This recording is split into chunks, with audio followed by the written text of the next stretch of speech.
부모와 자식 간에는 모든 것을 솔직히 말해야 한다고들 합니다.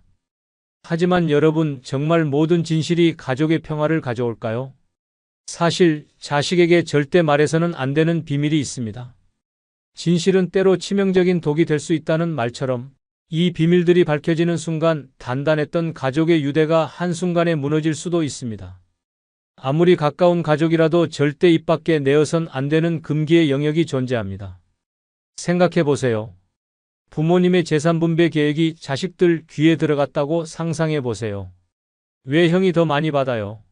라는 불만과 질투가 터지면서 그간의 형제에는 산산조각이 나고 말 것입니다. 더 심각한 건 부모님의 건강 상태를 자식들에게 모두 털어놓았을 때입니다. 자식들은 걱정하기는커녕 부모님도 오래 못 사시겠구나라는 속셈으로 재산 문제를 따지기 시작할지도 모릅니다. 침묵은 때로 가장 강력한 대답이다. 이 명언처럼 말하지 않는 것이 가장 현명한 선택일 때가 있습니다. 진실을 모두 드러내는 것이 항상 옳은 것은 아닙니다. 오히려 말을 아껴야 가족의 평화를 지킬 수 있는 경우도 많습니다. 재산, 건강, 그리고 자식들의 관계를 건드리는 비밀들은 특히 조심해야 합니다. 자, 지금부터 자식에게 죽어도 말하면 안 되는 5가지 비밀을 하나씩 밝혀봅시다. 여러분은 이 중 몇 가지를 잘 지키고 계신가요? 혹시 이미 실수로 말해버린 것은 없는지 함께 확인해 보시죠. 먼저 구독, 좋아요 버튼을 눌러주세요. 첫 번째는 특정 자식의 배우자에 대한 생각은 절대 말해서는 안 되는 비밀 중 하나입니다. 부모라면 누구나 자식의 배우자에 대해 이런저런 생각이 들기 마련입니다. 우리 아들 더 좋은 사람 만날 수 있었는데, 또는 우리 딸이 이런 사람과 결혼하다니 같은 말은 마음속에 늘 맴돌죠. 하지만 여러분, 그 생각을 말로 내뱉는 순간 평화롭던 가족관계는 끝없는 갈등의 소용돌이로 빠져들게 됩니다. 한번 이런 상황을 상상해 보세요. 그 며느리 말이야, 왜 이렇게 게으른 거야? 도대체 가정교육을 어떻게 받았길래 명절 음식도 제대로 못하니? 시어머니가 한마디 하면 그 얘기는 며느리 귀에 들어가고 며느리는 울면서 남편에게 말합니다. 당신 엄마가 나 싫어하는 거 알아? 나도 이 결혼 진짜 후회돼. 결국 이 말은 자식의 입을 통해 다시 부모에게 전달되고 가족 간의 갈등은 폭발합니다. 또 한 가지 사례를 들어볼까요? 친구의 어머니는 아들의 결혼식 당일 새로 들어온 며느리에게 대놓고 이렇게 말했다고 합니다. 우리 아들, 너 아니었으면 훨씬 더 좋은 집안의 딸과 결혼했을 텐데. 이 말에 며느리는 눈물을 흘리며 결혼식 내내 어색한 미소를 지었고 이후로 시댁과는 거리를 두기 시작했습니다. 이런 사소한 말 한마디가 얼마나 큰 상처를 남길 수 있는지 우리는 종종 간과합니다. 말은 한번 내뱉으면 되돌릴 수 없다.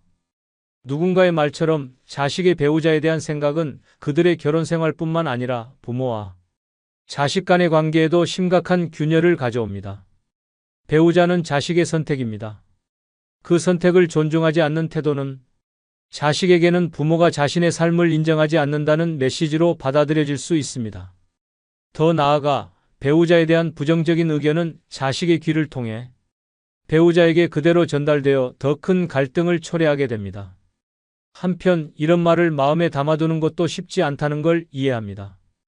그래서 이런 상황을 슬기롭게 대처하는 방법을 제안합니다.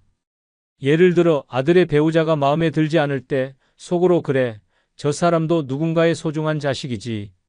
내 눈에는 부족해 보여도 우리 아들이 사랑하니까 결혼했을 거야. 라고 스스로를 설득하는 겁니다. 그리고 절대 자식에게 배우자에 대한 부정적인 의견을 드러내지 않기로 마음먹어야 합니다.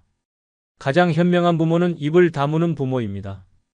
자식의 결혼 생활에 직접적으로 개입하려 하거나 배우자에 대한 비난을 서슴없이 내뱉는 순간 그 관계는 되돌릴 수 없는 손상을 입게 됩니다. 특히 부모의 말 한마디는 자식에게 큰 영향을 미치기 때문에 가벼운 농담처럼 던진 말도 심각한 오해로 이어질 수 있습니다. 그러니 기억하세요. 자식의 배우자에 대한 의견은 철저히 마음속에만 담아두고 절대 말로 내뱉지 마세요.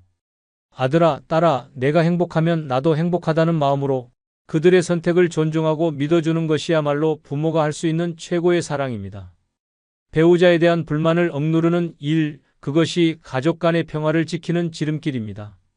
두 번째 비밀은 부부 사이에 있었던 비밀스러운 일입니다. 결혼 생활을 하다 보면 부부만이 알고 있는 은밀한 일들이 생기기 마련입니다. 하지만 이 비밀들이 자식들에게까지 알려지는 순간 가족의 평화는 한순간에 산산조각이 날 수 있습니다. 특히 부부끼리만 알았어야 할 과거의 문제는 자식들에게 충격과 실망을 줄 뿐만 아니라 가족 간의 신뢰를 완전히 무너뜨릴 위험이 있습니다. 예를 들어 한 어머니는 젊은 시절 부부 싸움 중 남편과 크게 다퉜던 이야기를 자식들에게 농담처럼 이야기했습니다. 너희 아빠랑 한때 서로 이혼하겠다고 문서까지 썼었어. 자식들은 처음에는 웃었지만 그 이야기가 점점 확대되면서 우리 부모님이 정말 사랑해서 결혼한 게 맞아? 라는 의문을 갖게 되었습니다. 부모가 믿어왔던 완벽한 부부의 모습이 무너지는 순간 자식들의 마음속에는 불신과 실망감이 자리 잡게 됩니다. 또 다른 사례로 한 아버지가 자식들에게 농담처럼 말했습니다. 사실 너희 엄마랑 사귀기 전에 다른 사람과 약혼한 적이 있었어. 이 사실을 들은 자식들은 충격을 받았고 어머니는 자존심의 상처를 입었습니다. 한순간에 재미로 꺼낸 비밀이 가족 내에서 씻기 어려운 감정의 골을 만들게 된 것입니다. 부부간의 비밀은 가족에게 해프닝으로 받아들여지지 않습니다. 오히려 자식들은 부모님에 대한 환상이 깨지고 그 여파는 의외로 오래갑니다. 부부 사이의 비밀스러운 일들은 왜 말해서는 안 될까요? 그 이유는 간단합니다. 자식들은 부모를 완벽한 사랑의 상징으로 보기를 원하기 때문입니다. 그들에게 부모는 언제나 서로를 존중하고 사랑했던 이상적인 부부여야 합니다. 하지만 비밀이 드러나는 순간 자식들은 부모의 관계가 자신이 생각했던 것만큼 견고하지 않았다는 사실에 충격을 받습니다. 더 나아가 부모님의 과거 실수나 부부간의 갈등을 자신과 연결짓기도 합니다. 우리 가족이 이렇게 된 게 부모님 때문인가? 라는 생각으로 이어질 수 있는 것이죠. 특히 부부간의 감정적인 문제나 과거의 갈등은 시간이 흘러 자연스레 봉합된 경우가 많습니다. 하지만 자식들은 그런 과거를 제대로 이해하지 못하고 현재 부모님의 관계를 의심하거나 판단하려 할 가능성이 큽니다. 결국 이런 비밀은 부모와 자식 간의 거리감만 키울 뿐입니다. 그렇다면 어떻게 해야 할까요? 부부 사이의 비밀스러운 일들은 부부만의 이야기로 남겨두어야 합니다. 자식들이 알 필요도 이해할 필요도 없습니다. 부부의 이야기를 공유하는 순간 자식들은 부모님의 관계를 자신이 평가하려는 오류를 범하게 됩니다. 이로 인해 오히려 가족 간의 긴장감과 불안이 커질 수 있습니다. 결론적으로 부부 간의 비밀은 그들만의 것이어야 합니다. 어떤 일이 있었든 그것이 현재의 행복을 해치지 않는다면 굳이 자식들에게 말할 필요가 없습니다. 부부는 부부끼리만 공유해야 할 비밀이 있다는 원칙을 꼭 기억하세요. 부모님이 서로를 존중하는 모습은 자식들에게 가장 큰 가르침이 될 것입니다. 말하지 않는 사랑이 때로는 가족의 평화를 지키는 최고의 방법입니다. 세 번째 비밀은 특정 자식에게 몰래 금전적 도움을 준 사실입니다. 부모라면 누구나 자식들의 사정을 보며 마음이 약해지기 마련입니다. 특히 자식들 중 누군가가 경제적으로 어렵거나 힘든 상황에 처해 있다면 도와주고 싶은 마음이 드는 건 당연한 일입니다. 하지만 여러분, 그 도움을 다른 자식들에게 알리기라도 한다면 그 순간 가족의 평화는 끝장날 수 있습니다. 예를 들어 큰아들이 사업 실패로 빚더미에 올라앉았습니다. 부모는 이를 알게 되고 몰래 전 재산의 일부를 빼내 큰아들에게 건넵니다. 너도 많이 힘들었지? 이 돈으로 다시 시작해보거라. 하지만 이 사실이 둘째 아들에게 들통나는 순간 평소 가까웠던 형제관계는 순식간에 무너져 버렸습니다. 왜 형만 도와줘요? 난 집 사느라 대출 받았을 때도 아무 도움 안 줬잖아요. 둘째, 아들은 형을 질투하기 시작했고 결국 부모를 원망하며 연락을 끊어버렸습니다. 이처럼 특정 자식에게 금전적으로 도움을 준 사실은 단순한 선의로 끝나지 않습니다. 도움받은 자식은 부모에게 감사하는 대신 어차피 부모님은 장남인 나를 더 챙기겠지라는 안일한 태도를 보일 가능성이 높습니다. 반대로 도움받지 못한 자식은 내가 부모님의 사랑을 못 받았나 하는 서운함과 질투로 괴로워합니다. 부모는 자식들 간의 감정의 골을 메우기 위해 애를 쓰지만 이미 금이 간 관계를 회복하기란 쉽지 않습니다. 한 사례를 더 볼까요? 한 어머니는 딸의 학자금 대출을 몰래 갚아주었습니다. 다른 자식들에게는 말하지 마라. 하지만 시간이 지나며 아들이 이 사실을 알게 되었고, 우리도 결혼할 때 돈이 필요했는데 왜 딸만 챙기셨냐고요? 라고 항의했습니다. 결국 그 가정은 명절에도 모이지 못하는 관계로 전락하고 말았습니다. 부모의 작은 호의가 오히려 가족의 분열을 초래한 셈입니다. 모든 자식들을 똑같이 대하는 것은 불가능하다는 말처럼 자식들마다 상황이 다르기 때문에 부모의 지원도 차별화될 수밖에 없습니다. 그러나 중요한 점은 특정 자식에게 준 금전적 도움은 철저히 비밀로 유지해야 한다는 것입니다. 이 사실이 드러나는 순간 자식들 간의 신뢰는 산산조각 나고 부모와 자식 간의 관계도 회복할 수 없게 됩니다. 그렇다면 이런 상황을 어떻게 피할 수 있을까요? 첫째, 자식 모두가 있는 자리에서 도움에 대한 기준을 명확히 세우는 것입니다. 모두가 같은 기준으로 도움을 받을 수 있다는 원칙을 정하면 갈등을 줄일 수 있습니다. 둘째, 경제적으로 힘든 자식을 돕고 싶다면 금전적 지원 대신 조언이나 자립할 수 있는 기회를 주는 것이 더 바람직합니다. 마지막으로 자식들의 사랑은 돈으로 살 수 없다는 점을 기억해야 합니다. 특정 자식을 도와주고 싶은 마음이 들더라도 그로 인해 다른 자식들에게 상처를 주는 결과를 초래해서는 안 됩니다. 금전적 도움은 부모의 권리이지만 자식 간의 관계와 가족의 평화는 그보다 더 소중하다는 것을 잊지 마세요. 부모의 작은 비밀이 가족의 큰 갈등으로 번질 수 있습니다. 특정 자식에게 금전적 도움을 준 사실은 끝까지 비밀로 간직하거나 아예 처음부터 공평하게 도움을 주는 것이 현명한 선택입니다. 모든 자식들을 공평하게 대하는 건 불가능하지만 사랑은 공평하게 나눌 수 있다는 마음가짐을 꼭 기억하세요. 네 번째 비밀은 본인의 건강 상태와 병력 사항입니다. 부모가 나이가 들면 자식들에게 가장 먼저 걱정되는 건 건강 문제일 겁니다. 하지만 여러분, 자식들에게 자신의 건강 상태를 낱낱이 털어놓는 것이 정말 현명한 선택일까요? 그 순간부터 자식들의 태도는 미묘하게 달라질 수 있습니다. 부모의 건강 상태가 심각할수록 자식들의 머릿속에는 자연스레 우리 집 재산은 어떻게 되지? 누가 더 부모를 돌볼까? 같은 계산이 시작되곤 합니다. 한 예로 박 씨는 몇 년 전 암 진단을 받았지만 자식들에게는 건강하다는 말만 반복하며 자신을 철저히 관리했습니다. 그런데 어느 날 병원에서 우연히 자식 중 한 명이 그 사실을 알게 되면서 자식들 간에 은근한 갈등이 생기기 시작했습니다. 왜 우리한테 말 안 했어요? 라는 말은 걱정의 표현이었지만 결국 그 뒤에는 혹시 재산 문제 때문에 우리 몰래 뭐라도 해두신 거 아니에요? 라는 의심이 숨어 있었습니다. 자식들 간에는 누가 더 돌보냐는 책임 공방이 벌어졌고 결국 명절에조차 얼굴을 보지 않는 상황이 되어버렸습니다. 부모님의 병력은 자식들에게 부모님이 더 이상 오래 못 살 것 같다는 인상을 줄 수 있습니다. 그러면 자식들은 더 이상 부모님을 걱정하기보다 지금부터 내가 챙겨야 할 몫은 뭐지? 라고 생각할 가능성이 큽니다. 더 나아가 부모님의 병세가 심각할수록 자식들은 오히려 거리를 두기도 합니다.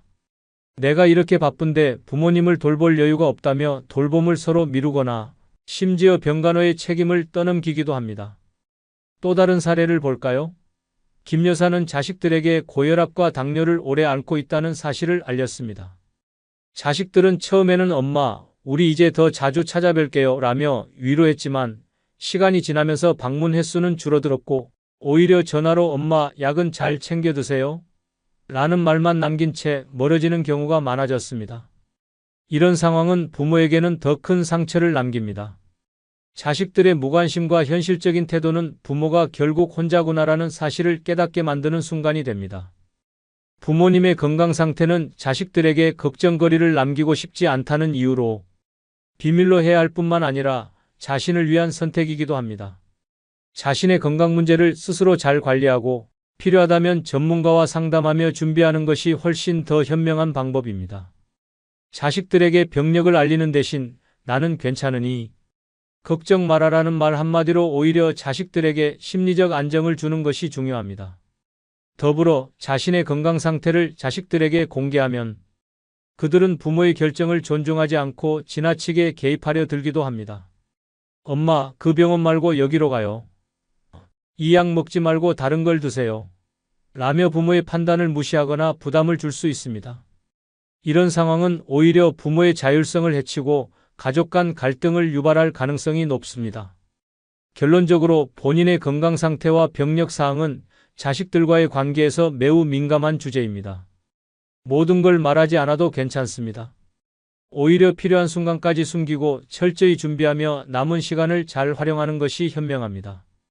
건강은 부모 스스로의 책임이자 선택입니다.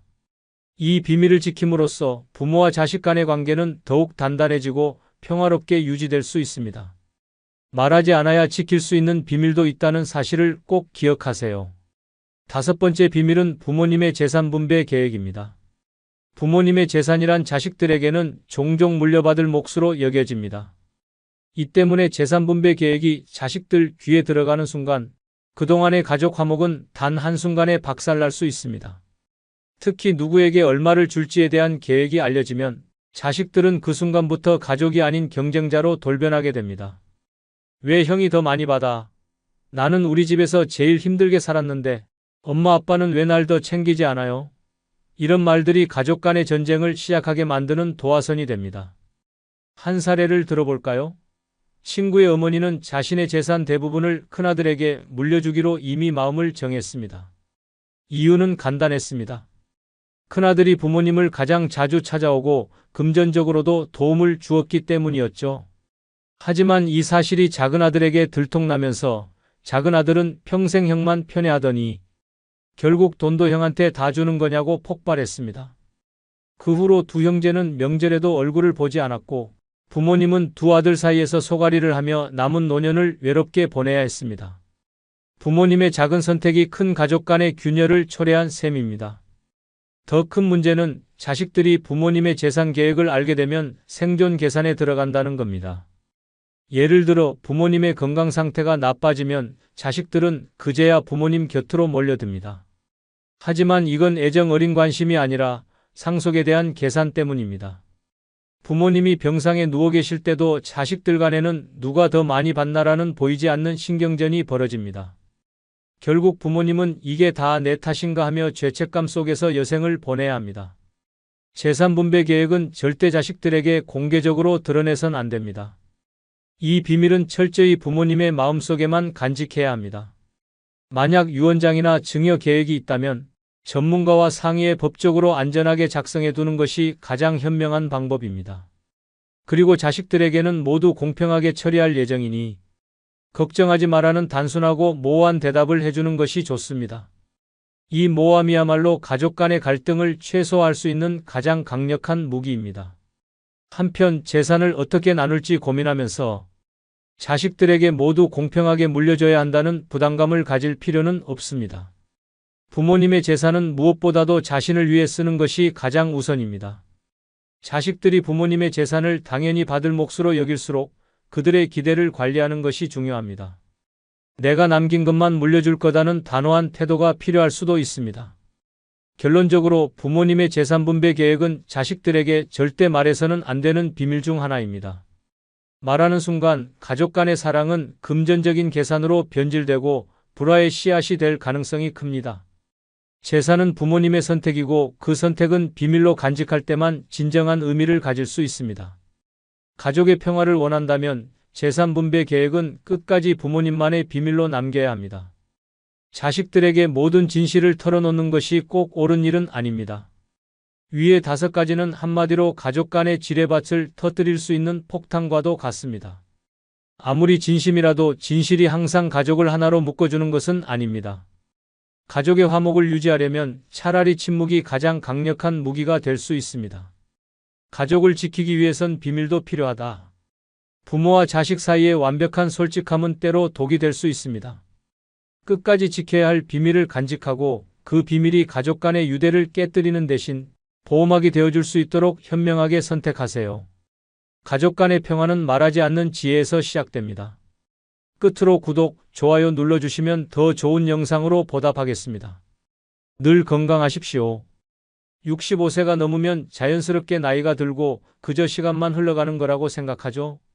하지만 그게 전부라고 생각하시나요? 정말 그럴까요? 여러분, 65세 이후의 삶은 단순히 나이가 든다는 사실만으로 끝나지 않습니다. 실제로 지금부터 여러분의 나이와 수명은 여러분이 지금 무엇을 하느냐에 따라 치명적으로 달라질 수 있습니다. 여기서 중요한 건 건강관리, 운동, 반려동물과의 관계 같은 일상적인 것들만큼이나 여러분의 정신적 태도와 내면이 더욱 치명적인 영향을 미친다는 것. 여러분, 지금 이 순간에도 수명이 결정되고 있다는 걸 알고 계셨나요? 오늘부터, 내일부터 어떻게 살아갈지에 대한 선택이 수명을 좌우하는 결정적인 요소가 될 수 있다는 사실.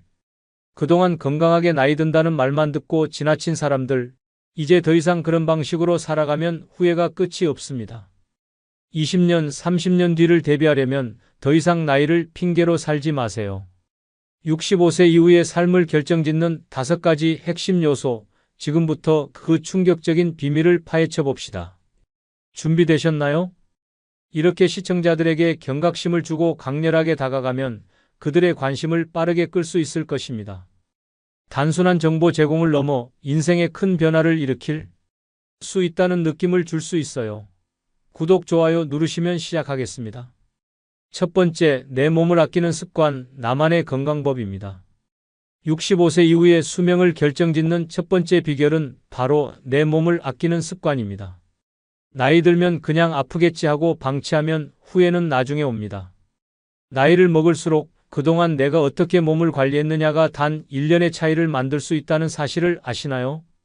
건강은 돈으로 살 수 없다는 말, 이제 더 이상 틀린 말이 아닙니다. 돈을 들여서라도 내 몸을 아끼는 습관을 들여야 합니다. 그동안 운동? 미루셨죠? 나이가 들수록 가벼운 운동만 해도 체력에 엄청난 차이를 만들 수 있습니다. 하루 30분 걷기만으로도 심장병, 당뇨병 등 각종 질병을 예방할 수 있습니다. 그리고 식습관. 빵, 라면, 기름진 음식 계속 먹고 있나요? 그렇다면 당신의 수명은 확실히 단축될 수 있습니다. 먹는 것, 바로 이게 나이를 거꾸로 먹게 할 수 있는 중요한 열쇠입니다. 또한 스트레스 관리. 노년엔 아무것도 신경 쓰지 않으면 편할 거야 라고 생각할 수 있지만 사실 스트레스는 몸의 모든 시스템에 치명적입니다. 과도한 스트레스는 심장에 큰 부담을 주고 면역력까지 떨어뜨려 만병의 원인이 됩니다. 긍정적인 생각, 웃음, 마음의 여유는 수명을 연장하는 핵심적인 요소입니다. 결국 65세 이후에도 건강을 유지하고 싶은가? 그렇다면 몸에 투자해야 합니다. 내 몸이 그 어느 때보다 중요한 자산이라는 사실 잊지 마세요. 몸 관리 안 하는 노후는 불행한 노후를 만들어내는 지름길입니다. 두 번째, 정신 건강을 챙겨라. 마음의 평화가 수명을 좌우한다입니다. 65세 이후 우리가 꼭 챙겨야 하는 두 번째 비결은 바로 정신 건강입니다. 여러분, 정신 건강을 무시하고 살아간다면 결국 몸도 함께 망가진다는 사실 믿기 어려우시겠죠? 하지만 정신적인 스트레스가 몸에 미치는 영향은 생각보다 더 큽니다. 불안, 우울, 스트레스가 몸을 병들게 한다는 사실을 모르는 사람이 많습니다. 특히 나이가 들어가면서 마음의 상처가 더 커지고 그로 인한 스트레스가 몸에 치명적인 영향을 미친다는 점을 반드시 명심해야 합니다. 정신 건강의 가장 큰 적은 바로 고립입니다. 자녀들이 독립하고 친구들이 하나둘 떠나면 혼자만 남은 고독감은 더욱 깊어지죠. 사회적 연결이 끊어지면 우울증이 찾아올 확률이 급격히 증가합니다. 그리고 우울증은 결국 심장질환, 면역력 저하 등의 신체적 문제로 이어지기 때문에 정신적인 고립을 막는 것이 수명을 늘리는 중요한 요소입니다. 사람은 사회적 동물이기에 나이가 들어서도 친구, 가족, 지인들과의 지속적인 교류가 반드시 필요합니다. 가벼운 모임이나 동호회 활동을 통해 인간관계를 넓히고 새로운 사람들과의 소통을 이어가야 합니다. 정신 건강을 챙기려면 긍정적인 생각이 반드시 필요합니다. 나이가 들면 몸도 마음도 자연스럽게 퇴화한다는 생각은 위험합니다. 사실 나이는 숫자에 불과합니다. 긍정적인 사고방식을 가지고 새로운 일에 도전하고 자신을 사랑하며 목표를 가지고 살아가면 마음은 더욱 젊어지고 활기찬 에너지를 제공합니다. 또한 감사하는 마음을 가지는 것도 중요합니다. 감사는 마음을 편안하게 하고 스트레스를 줄이는 가장 간단하면서 강력한 방법입니다. 매일 감사 일기를 쓰거나 감사하는 마음을 표현하는 습관을 들이면 긍정적인 에너지가 넘쳐나고 신체의 면역력도 자연스럽게 강화됩니다. 또한 명상과 요가 같은 심신을 안정시키는 활동도 정신 건강에 큰 도움이 됩니다. 하루 10분이라도 마음의 평화를 찾는 시간이 중요합니다. 명상은 마음의 방황을 잠재우고 불필요한 스트레스를 해소하는 데 매우 효과적입니다. 몸과 마음을 함께 편안하게 만들어주는 활동들은 스트레스를 줄이고 내면의 안정을 찾는 데 도움을 줍니다. 몸이 건강하더라도 마음이 불안정하면 결국 건강에 나쁜 영향을 미친다는 사실을 기억해야 합니다. 마지막으로 정신 건강을 위해서는 긍정적인 사람들과 가까이 지내는 것도 중요합니다. 주변 사람들이 부정적이고 불평만 한다면 여러분의 마음은 쉽게 영향을 받습니다. 반면 긍정적인 에너지를 가진 사람들과 함께 시간을 보내면 자연스럽게 삶의 질이 올라가고 수명에도 긍정적인 영향을 미칩니다. 삶의 태도와 마음가짐이 수명을 좌우한다는 사실 절대 간과하지 마세요. 따라서 정신 건강을 챙기지 않으면 수명은 짧아지고 몸도 함께 망가지게 됩니다. 65세 이후에는 정신적인 안정이야말로 건강한 삶을 이어가는 가장 중요한 요소라는 사실을 꼭 기억하고 여러분의 마음을 다스리는 데 더 많은 에너지를 쏟아보세요. 그럼 여러분은 긴 노후를 행복하고 건강하게 보내게 될 것입니다. 세 번째, 꾸준한 운동, 몸은 오래 살아가려는 본능을 가진다입니다. 65세 이후 우리의 몸은 점점 더 약해지고 무기력해집니다. 이때 가장 중요한 비결은 바로 꾸준한 운동입니다. 운동을 해도 아무리 늦었어도 되겠지? 하고 생각하는 분들이 많지만 사실 나이가 들수록 운동이 더 중요합니다. 왜냐하면 나이가 들면 근육량이 자연스럽게 감소하고 관절의 유연성이 떨어지기 때문입니다. 그로 인해 활동량이 줄어들고 만성 질환에 시달리게 되는 경우가 많습니다. 그러나 꾸준한 운동을 통해 근육량을 유지하고 관절을 유연하게 유지하면 수명이 길어질 수 있습니다. 운동은 단순히 체중을 줄이는 것만이 아닙니다. 운동은 심장 건강에도 크게 영향을 미칩니다. 나이가 들어가면서 심장 기능이 점점 떨어지는데 규칙적인 운동을 하면 심혈관 건강이 좋아지고 혈액순환이 원활해집니다. 특히 걷기, 자전거 타기, 수영 같은 유산소 운동은 심장에 부담을 주지 않으면서 건강을 증진시키는 데 효과적입니다. 또한 운동은 체력뿐만 아니라 정신 건강에도 큰 영향을 미칩니다. 운동을 할 때는 행복 호르몬인 엔도르핀이 분비되어 스트레스와 불안을 해소하고 기분을 좋게 만듭니다. 그래서 운동을 꾸준히 하면 노년기의 우울증과 불안감을 줄이는 데도 효과적입니다. 물론 운동이 모든 문제를 해결해 주지는 않습니다. 그러나 꾸준히 운동을 한다면 근육이 튼튼해지고 체중을 적절히 유지할 수 있으며 자기 몸에 대한 자신감도 생깁니다. 또한 활동적인 삶을 유지하며 독립적인 노후를 보낼 수 있는 기반이 됩니다. 운동을 안 하면 스스로 걷기도 힘들어지고 혼자서 일상적인 활동을 하는데 어려움을 겪게 되죠. 몸을 움직이지 않으면 결국 몸은 점점 더 퇴화하고 병을 부를 수밖에 없습니다. 그렇다면 운동을 시작할 때 무엇부터 해야 할까요? 우선 과격한 운동보다는 천천히 시작하는 게 중요합니다. 65세 이후에는 몸에 무리가 가지 않도록 가벼운 운동부터 시작하고 점차 강도를 높여가는 것이 좋습니다. 걷기, 스트레칭, 요가, 수영 같은 운동은 처음 시작하는 분들에게 좋습니다. 이런 운동들은 근육과 관절을 보호하면서도 체력을 기를 수 있습니다. 그리고 운동을 할 때 혼자 하기보다는 친구나 가족과 함께 하는 것도 큰 도움이 됩니다. 함께 운동하면 재미도 있고 서로 격려하면서 계속할 수 있는 힘이 생깁니다. 나이가 들수록 꾸준함이 가장 중요하다는 사실을 잊지 마세요. 오늘 하루 조금씩 시작한 운동이 여러분의 10년 후 건강을 좌우합니다. 작은 노력이 쌓여 큰 변화를 일으킨다는 사실을 믿고 꾸준히 운동을 시작해 보세요. 몸이 반응하고 건강이 변하는 놀라운 경험을 하게 될 것입니다. 네 번째는 정신적 유연성, 고집을 버리고 변화에 적응하라입니다. 65세 이후 많은 사람들이 변화에 대해 두려워합니다. 나이가 들수록 기존의 방식을 고수하려는 경향이 강해지죠. 하지만 사실 나이가 들수록 정신적 유연성이 더욱 중요합니다. 변화는 두려운 것이 아니라 삶을 더 풍요롭게 만드는 원동력입니다. 이 변화에 유연하게 적응할 수 있어야 노년의 삶이 건강하고 활기차게 유지될 수 있습니다. 정신적으로 유연하지 않으면 몸은 물론이고 마음도 굳어지기 시작합니다.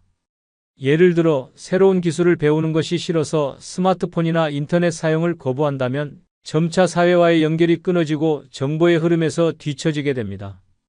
또 새로운 취미나 활동을 시도하지 않으면 지속적인 자극이 부족해 우울하거나 지루한 일상이 반복될 수 있습니다. 정신적으로 유연하게 대처하지 않으면 창의력도 떨어지고 고립되기 쉽습니다. 반면 정신적 유연성을 유지하면 변화에 잘 적응하고 새로운 기회를 놓치지 않게 됩니다. 예를 들어 디지털 기기에 대한 이해를 넓히고 온라인으로 친구와 소통하거나 새로운 취미를 배우면 일상이 더 풍요롭고 활기차게 변합니다. 기술적인 변화뿐만 아니라 사회적 변화에도 유연하게 대처할 수 있어 대인관계나 사회적 활동에서도 잘 적응할 수 있습니다. 또한 고집을 버리고 새로운 사고방식을 받아들이는 것은 정신 건강에도 좋습니다. 이건 내 스타일이 아니야 라고 고집 부리기보다 다양한 시각에서 세상을 바라보고 자기 고집을 버리면서 새로운 가능성에 열려 있을 때 그때야말로 정신적으로 건강하고 자유로운 노후를 보낼 수 있습니다. 지속적인 학습과 성장이 가능해지고 긍정적인 마인드가 만들어지면서 더 행복한 삶을 살 수 있습니다. 이렇게 정신적 유연성은 나이를 불문하고 누구에게나 중요한데 특히 65세 이후의 삶에서 더 중요한 이유는 나이가 들수록 변화에 저항하는 마음이 커지기 때문입니다. 예를 들어 늘어나는 건강 문제나 신체 변화에 대해 거부감이나 두려움이 생길 수 있습니다. 그러나 이를 받아들이고 긍정적인 사고방식을 유지하며 현실에 적응하려는 태도가 장수와 행복한 노후를 만들어갑니다. 그렇다면 정신적 유연성을 기르기 위해서는 어떻게 해야 할까요? 첫째, 새로운 것에 도전하는 용기를 가져야 합니다. 예를 들어 취미 활동이나 새로운 기술 배우기를 통해 자기 성장을 추구해 보세요. 둘째, 자기 반성의 시간을 갖고 과거에 집착하기보다는 지금과 미래에 집중하는 습관을 들여야 합니다. 셋째, 긍정적인 사고를 유지하면서 작은 일에도 감사하고 자신의 감정을 솔직히 표현하는 것이 중요합니다. 변화는 두려운 것이 아니라 성장의 기회입니다. 정신적 유연성을 가지고 자기 변화를 즐길 줄 아는 사람은 더 오래, 더 행복하게 살 수 있습니다.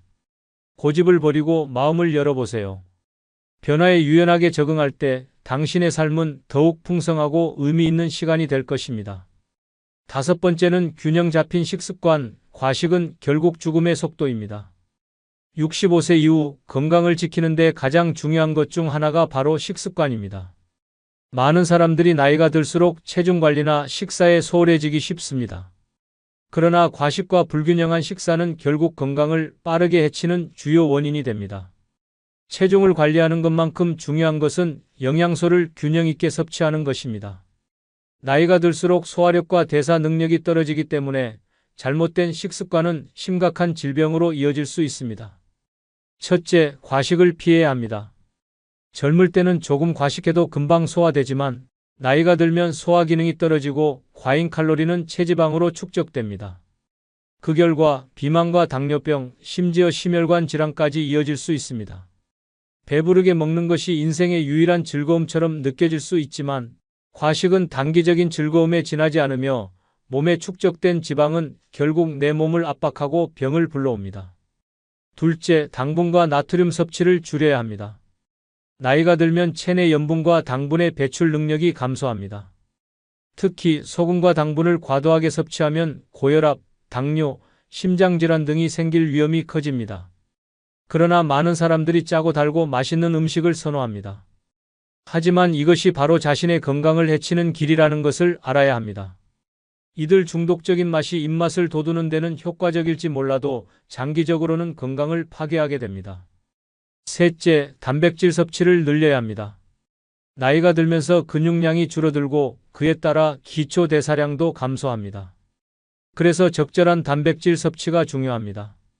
닭가슴살, 생선, 콩 등 고단백 저지방 식품을 섭취하는 것이 좋습니다.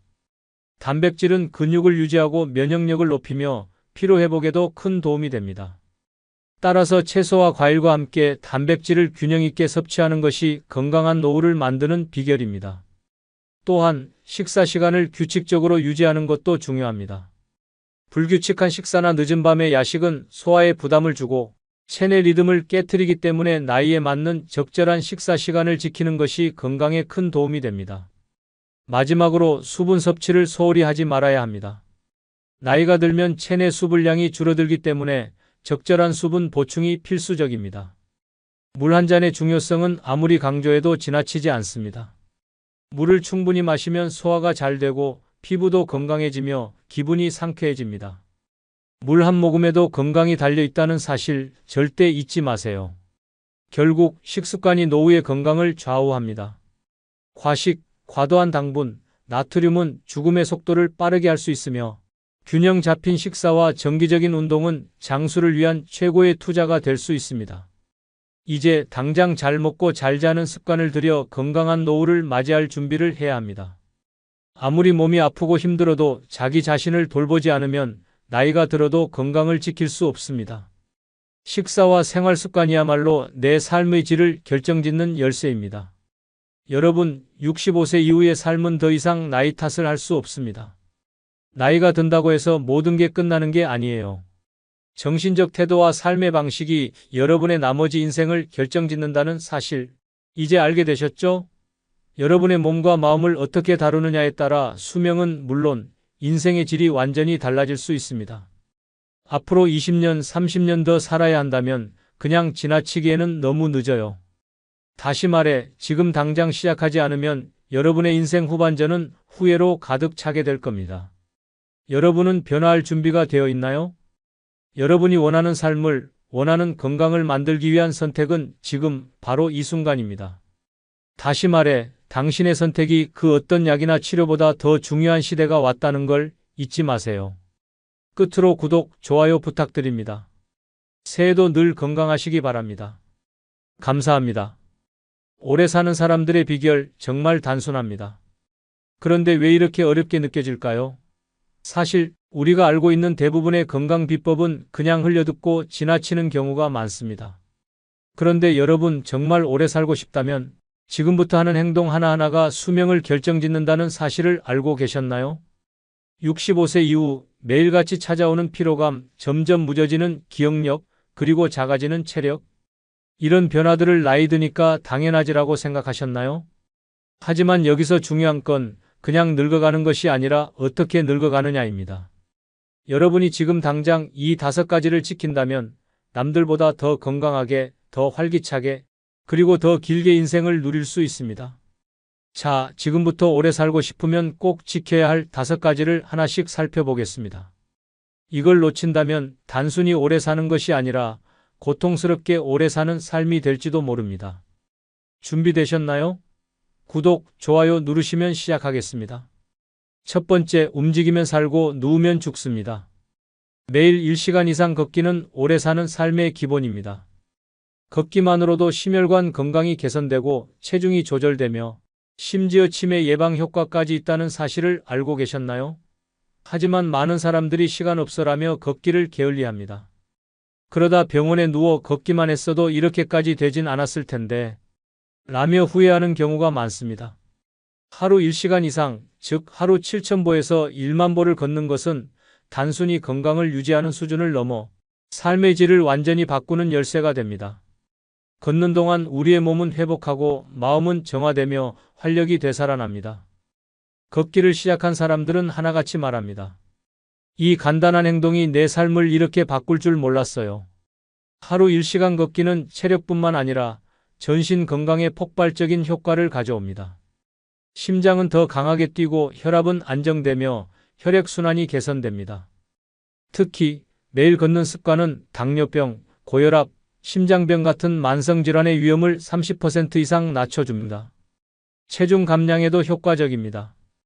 1시간 동안 빠른 걸음으로 걷는 것만으로도 약 30만 400칼로리를 소모할 수 있습니다. 걷기는 무릎과 관절 건강에도 좋습니다.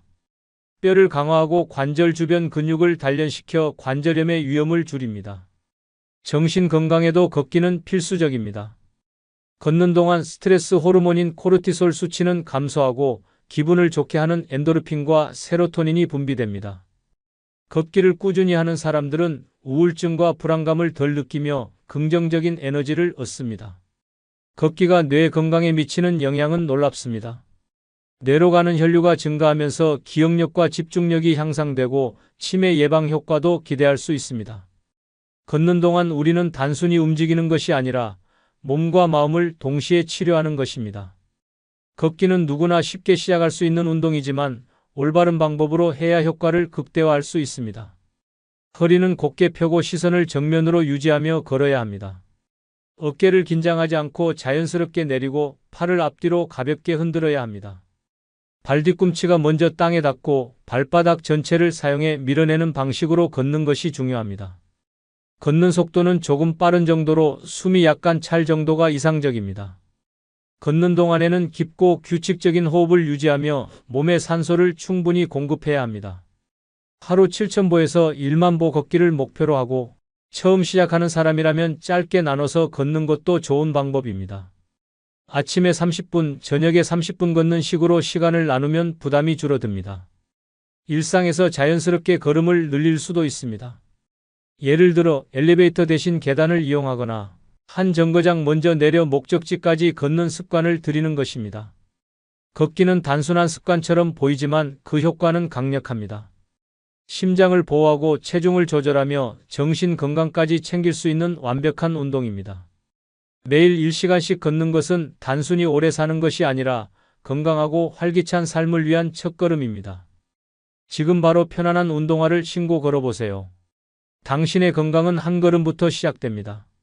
두 번째, 하루 7시간 이상의 숙면 취하기는 장수의 필수 조건입니다. 숙면은 단순히 눈을 감고 쉬는 시간이 아닙니다. 숙면은 몸과 마음이 회복되는 시간이며 수명을 늘리는 비밀 병기입니다. 하루 7시간 이상 제대로 잠을 자면 우리의 몸은 스스로를 치유하고 젊음을 유지하며 더 건강한 삶으로 안내합니다. 하지만 많은 사람들이 나는 잠이 부족해도 괜찮아라고 말하며 숙면의 중요성을 무시합니다. 그러다 몸이 경고 신호를 보낼 때서야 잠이 이렇게 중요했구나라며 깨닫는 일이 반복됩니다. 숙면이 우리의 몸에 가져오는 변화는 놀랍습니다. 먼저 숙면 중에는 성장 호르몬이 분비되어 세포를 재생하고 손상된 조직을 복구합니다. 특히 낮 동안 쌓인 피로와 스트레스는 숙면을 통해 해소됩니다. 면역 체계는 이 시간 동안 더욱 강력해지고 심장은 쉬면서 혈압이 자연스럽게 낮아지며 심혈관 건강이 개선됩니다.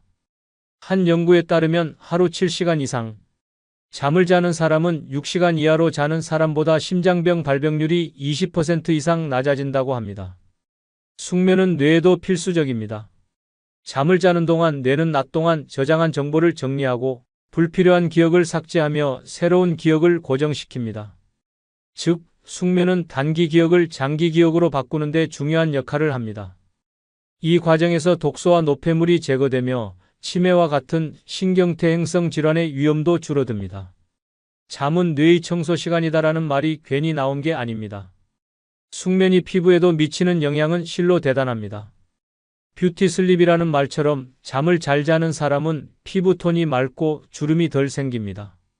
피부 세포가 재생되는 시간은 숙면 중에 집중적으로 이루어지기 때문입니다. 하루 7시간 이상 숙면을 취한 사람은 그렇지 않은 사람보다 노화 속도가 더딘 것으로 나타났습니다. 숙면은 단순히 건강을 지키는 것을 넘어 젊음을 유지하는 열쇠이기도 합니다. 하지만 숙면이 부족하면 어떤 일이 벌어질까요? 잠이 부족한 상태에서는 스트레스 호르몬인 코르티솔이 과다 분비되며 혈압과 혈당 수치가 올라갑니다. 만성적인 수면 부족은 심혈관 질환, 당뇨병, 비만, 심지어 암 발병률까지 높이는 것으로 알려져 있습니다. 또한 수면 부족은 뇌의 해마 기능을 손상시켜 기억력 감퇴와 치매 위험을 높입니다. 예를 들어 한 50대 남성은 나는 밤에 45시간만 자도 괜찮다며 수면을 줄여가며 일했습니다. 하지만 시간이 지나면서 고혈압, 당뇨, 심한 피로감을 겪으며 병원을 찾았고 의사는 수면 부족이 문제의 원인이라는 진단을 내렸습니다. 그는 이후 하루 7시간 이상 잠을 자는 습관을 들였고 피로감은 물론 건강 수치도 놀라울 정도로 개선되었습니다. 잠을 제대로 자니까 내 몸이 다시 젊어진 것 같아요 라는 말로 그 효과를 증명했습니다. 숙면을 위해서는 일정한 수면 패턴을 유지하고 잠들기 전에 전자기기를 멀리하며 침실 환경을 어둡고 조용하게 만드는 것이 중요합니다. 또한 잠들기 전에 가벼운 스트레칭이나 따뜻한 차를 마시는 것도 도움이 됩니다. 숙면은 작은 습관의 변화로 시작할 수 있으며 그 변화가 당신의 삶을 완전히 바꿀 것입니다. 하루 7시간 이상의 숙면은 단순한 권장이 아니라 오래 살고 싶다면 반드시 지켜야 할 약속입니다. 오늘 밤부터 이 약속을 시작하세요. 당신의 몸과 마음이 활력을 되찾고 더 건강하고 행복한 삶으로 이어질 것입니다. 잠을 잘 자는 사람만이 더 오래, 더 활기차게 살 수 있습니다. 세 번째, 두뇌 활동에 도움되는 퍼즐이나 독서는 수명을 늘리는 지름길입니다. 나이가 들수록 우리의 몸뿐만 아니라 뇌도 점점 느려지고 퇴화합니다. 하지만 이 과정을 막거나 늦출 수 있는 강력한 비법이 있습니다. 그것은 바로 두뇌 활동에 도움되는 퍼즐과 독서입니다. 퍼즐이나 독서는 단순한 취미 활동이 아니라 뇌를 자극해 활력을 불어넣는 최고의 두뇌 운동입니다. 퍼즐을 맞추거나 책을 읽는 행위는 우리의 뇌를 활발하게 작동시킵니다. 퍼즐을 풀 때 우리는 문제를 해결하기 위해 논리적 사고와 분석 능력을 사용하며 이 과정에서 뉴런 간의 연결이 강화됩니다. 마치 뇌의 근육을 단련하는 것처럼 퍼즐은 우리의 기억력을 높이고 문제 해결 능력을 발전시킵니다. 특히 치매 예방 연구에 따르면 퍼즐과 같은 사고 활동에 꾸준히 참여한 사람들은 그렇지 않은 사람들보다 치매 발병률이 30% 이상 낮아진 것으로 나타났습니다. 독서는 또 다른 강력한 두뇌 운동입니다. 책을 읽을 때 우리는 단어를 이해하고 문맥을 추론하며 이야기 속 정보를 머릿속에서 재구성합니다. 이 과정은 우리의 기억력을 강화하고 사고력을 높이며 공감 능력을 키웁니다. 독서는 스트레스를 줄이는데도 탁월합니다. 단 6분 동안 독서를 하면 스트레스가 60%까지 감소한다는 연구 결과도 있습니다. 독서와 퍼즐은 몸의 피로를 푸는 것뿐만 아니라 우리의 정신적 건강을 지키는 데도 필수적입니다. 예를 들어 김 씨는 은퇴 후 무료함과 무기력함을 느끼기 시작했습니다. TV만 보며 시간을 보내던 그는 기억력이 점점 떨어지고 자주 깜빡이는 자신을 발견했습니다. 그러던 중 지인의 추천으로 퍼즐 맞추기와 소설 읽기를 시작했습니다. 처음엔 어려웠지만 점점 그의 뇌가 깨어나는 느낌을 받았습니다. 단어를 이해하고 줄거리를 따라가는 과정이 내 머리를 맑게 해줬어요. 김 씨는 그 후로 퍼즐과 독서를 일상에 녹이며 전보다 활력 넘치는 삶을 살게 되었습니다. 두뇌 활동은 단순히 뇌만을 건강하게 만드는 것이 아닙니다. 우리의 몸에도 큰 영향을 미칩니다. 뇌가 활성화되면 스트레스가 줄어들고 심박수와 혈압이 안정되며 면역 체계가 강화됩니다. 또한 두뇌 활동은 우리를 더 행복하게 만듭니다. 책 한 권을 다 읽거나 어려운 퍼즐을 풀었을 때 느끼는 성취감과 자신감은 삶의 질을 높이는 핵심 요소입니다. 두뇌 활동을 시작하는 방법은 간단합니다. 매일 10분만이라도 책을 읽거나 간단한 퍼즐을 풀어보세요. 교차 퍼즐, 수도쿠, 추리소설 등 무엇이든 좋습니다. 중요한 것은 꾸준히 하는 것입니다. 두뇌를 자극하는 작은 습관이 쌓이면 큰 변화를 가져옵니다. 뇌는 쓰면 쓸수록 젊어진다는 말처럼 퍼즐과 독서는 당신의 뇌를 새롭게 만드는 최고의 도구입니다. 두뇌를 건강하게 유지하면 몸도 따라 좋아지고 삶의 질도 함께 높아집니다. 지금 당장 책 한 권을 펴거나 퍼즐 한 장을 펼쳐보세요. 그 작은 시작이 당신의 수명을 늘리는 첫걸음이 될 것입니다. 네 번째, 고기를 줄이고 채소와 과일 섭취 늘리기는 건강과 수명을 늘리는 가장 효과적인 변화입니다. 고기를 줄이고 채소와 과일 섭취를 늘리는 것, 단순한 식습관 변화가 아닙니다. 이것은 당신의 몸을 새롭게 만드는 혁명적인 선택입니다. 많은 사람들이 고기를 주식처럼 먹으며 단백질이 필요하잖아라고 말합니다. 맞습니다. 단백질은 중요합니다.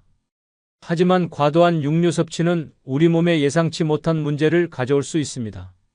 반면 채소와 과일은 몸속 세포를 젊고 건강하게 유지시키는 자연의 선물입니다. 육류를 과하게 섭취하면 혈액 속에 포화지방과 콜레스테롤이 쌓이면서 심혈관 질환, 고혈압, 비만, 당뇨병 같은 질병의 위험이 높아집니다. 특히 붉은 고기는 대장암 발병률을 높이는 것으로 잘 알려져 있습니다. 한 연구에서는 매일 붉은 고기를 100지 이상 섭취하는 사람의 대장암 위험이 17% 증가한다고 밝혔습니다. 고기 섭취를 줄이는 것은 단순히 살을 빼는 일이 아니라 몸속 위험 요소를 줄이는 일입니다. 반대로 채소와 과일은 우리 몸의 방패막이 역할을 합니다. 채소와 과일에는 비타민, 미네랄, 항산화제가 풍부하게 들어 있습니다. 이 영양소들은 세포 손상을 막고 염증을 줄이며 암세포의 성장을 억제하는 데 도움을 줍니다. 또한 채소와 과일은 식이섬유가 풍부해 소화를 돕고 혈당을 안정시키며 체중 조절에도 탁월한 효과를 발휘합니다. 하루에 채소와 과일을 5회 이상 섭취하는 사람들은 심혈관 질환으로 사망할 위험이 30% 이상 낮아진다는 연구 결과도 있습니다. 예를 들어 50대의 박 씨는 평생 고기를 좋아하며 살았습니다. 삼겹살에 소주 한 잔은 그의 스트레스를 푸는 유일한 낙이었습니다. 그러나 건강검진에서 고혈압과 고지혈증 진단을 받으며 이대로 가면 심장마비가 올 수도 있다는 의사의 경고를 들었습니다. 박 씨는 그제야 식습관을 바꾸기로 결심하고 채소와 과일을 식단의 중심으로 두기 시작했습니다. 몇 달 후 그의 혈압과 콜레스테롤 수치는 정상으로 돌아왔고 몸도 가벼워졌습니다. 박 씨는 말합니다. 채소와 과일이 내 몸을 살렸어요. 채소와 과일은 단순히 건강을 유지하는 데 그치지 않습니다. 젊음을 유지하는 비결이기도 합니다. 항산화제가 풍부한 블루베리, 비타민C가 가득한 브로콜리, 면역력을 높이는 시금치 같은 채소와 과일은 피부를 맑게 하고 노화 속도를 늦추며 몸속의 독소를 제거하는 데 효과적입니다. 그렇다면 어떻게 시작해야 할까요? 하루에 한 끼만이라도 고기를 줄이고 채소 중심의 식사를 실천해 보세요. 예를 들어 삼겹살 대신 구운 가지를 선택하거나 스테이크 대신 신선한 샐러드를 곁들여 보세요. 아침에는 간단한 과일 스무디를 만들어도 좋습니다. 중요한 건 작은 변화를 꾸준히 실천하는 것입니다. 우리가 먹는 음식이 곧 우리의 건강을 결정한다는 말처럼 오늘 먹는 한 끼가 내일의 건강을 좌우합니다.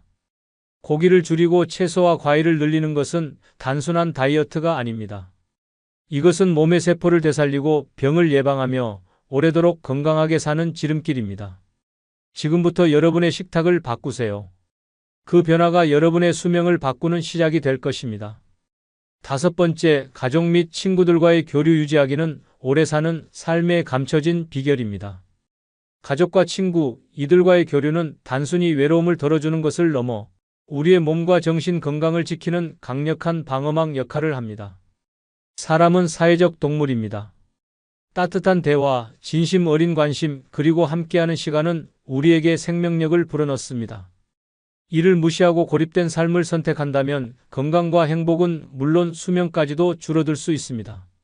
가족과 친구들과의 교류는 스트레스 감소에 탁월한 효과가 있습니다.